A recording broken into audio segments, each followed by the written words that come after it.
Today, I'm going to show you how to make some very special Christmas cookies. These aren't just any Christmas cookie either. They're the Christmas cookies that survived a war.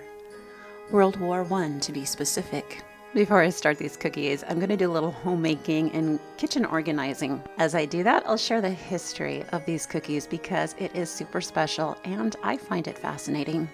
I always knew that great-grandma Mara was from what used to be called Yugoslavia. What I didn't know until recently was exactly where in Yugoslavia she was from because, after the war, Yugoslavia was split and renamed into independent states. Another thing I didn't know was that great-grandpa Lubin was also from what used to be Yugoslavia.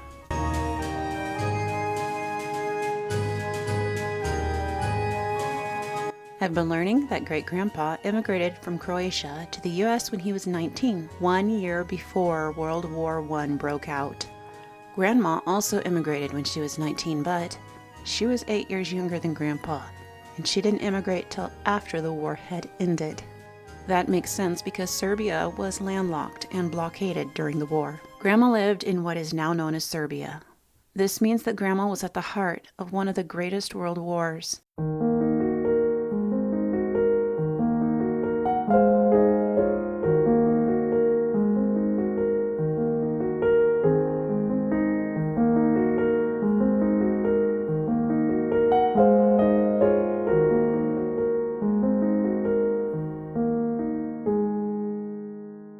In World War I, there were more civilian Serbian deaths than military ones with 650,000 losses. Famine, cholera, and Austrian soldiers destroyed Grandma's land and people. But Grandma survived. Have you ever heard of Epigenetic Studies? Well, essentially, science has found that if a woman grows up experiencing certain things like war, famine, that this DNA becomes encoded in her genes and passed on. Sometimes I think of what it must have been like for her. I wonder if the warrior and survivor spirit that runs strong in her granddaughters and great-grandchildren came from her.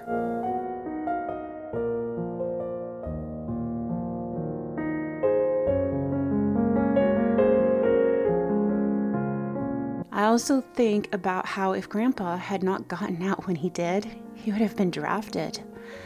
It's likely he would have been one of the 450,000 soldiers that was killed. But both of them survived.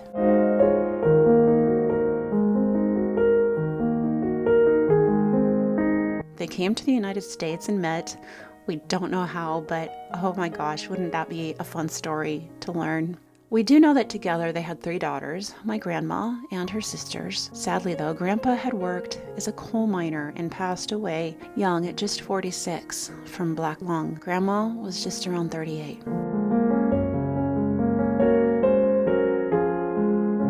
Time marched on as it does and the daughters grew. Interestingly enough, 2 of the 3 sisters joined the military.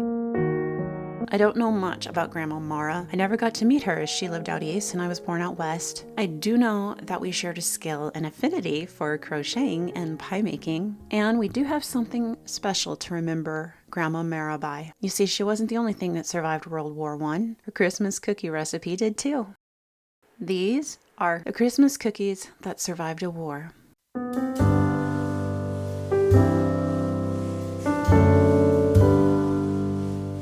I grew up to know these as Yugoslavian cookies from Grandma Mary. That's what they called her.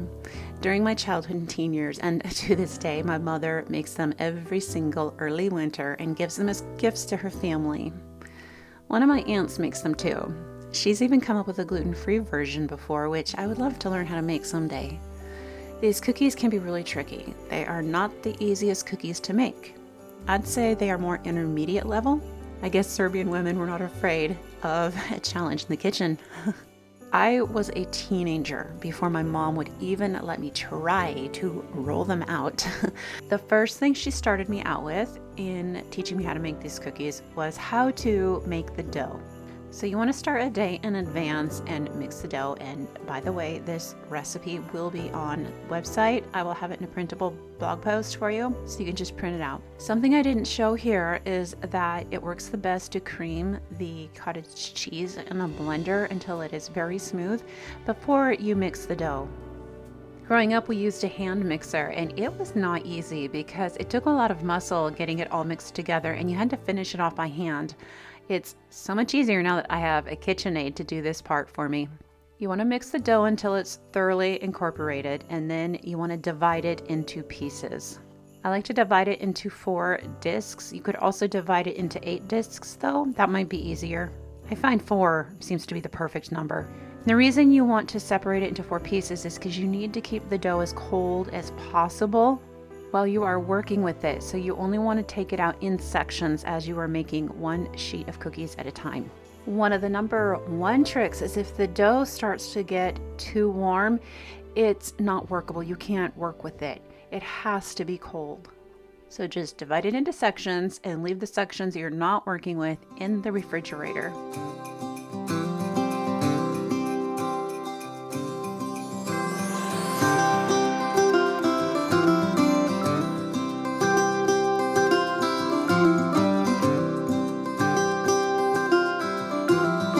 These are now going to go in the refrigerator for about 24 hours.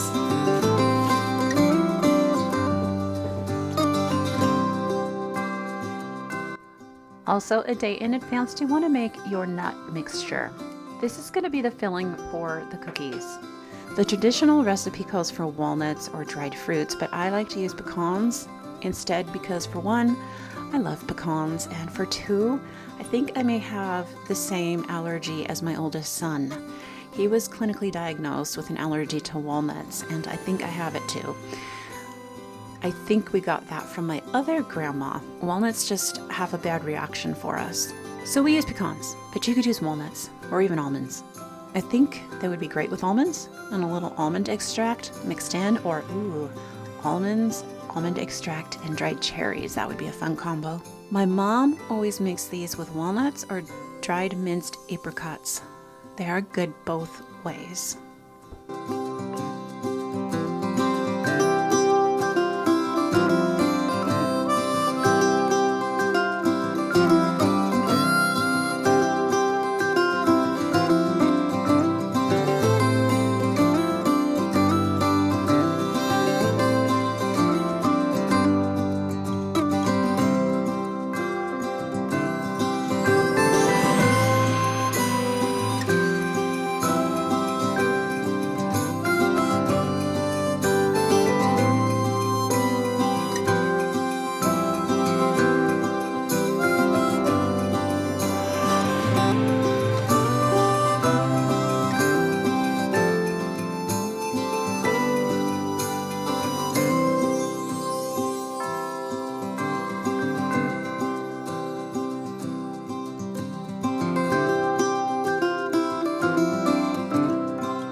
I was a teenager before my mom would even let me try to roll them out. Usually one or two would come open, spilling out the sweet, nutty contents inside and often melting onto a couple surrounding cookies.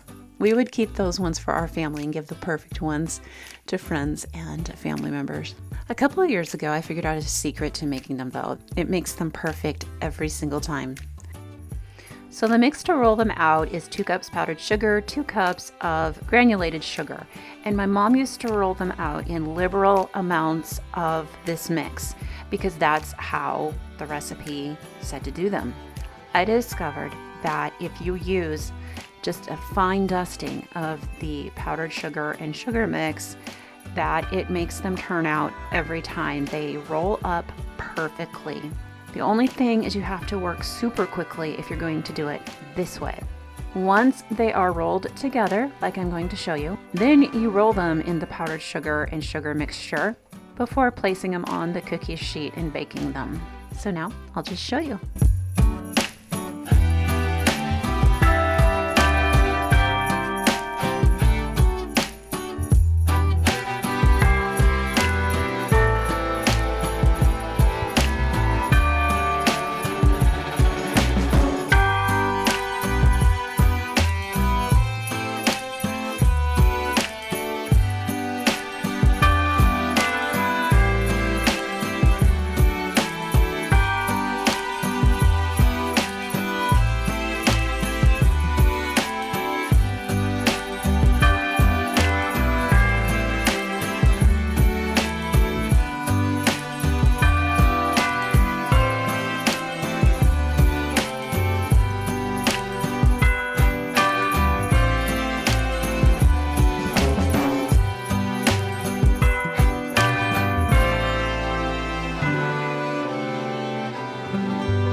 Rolling these up like this is absolutely the trickiest part, but I have showed you how I do it here.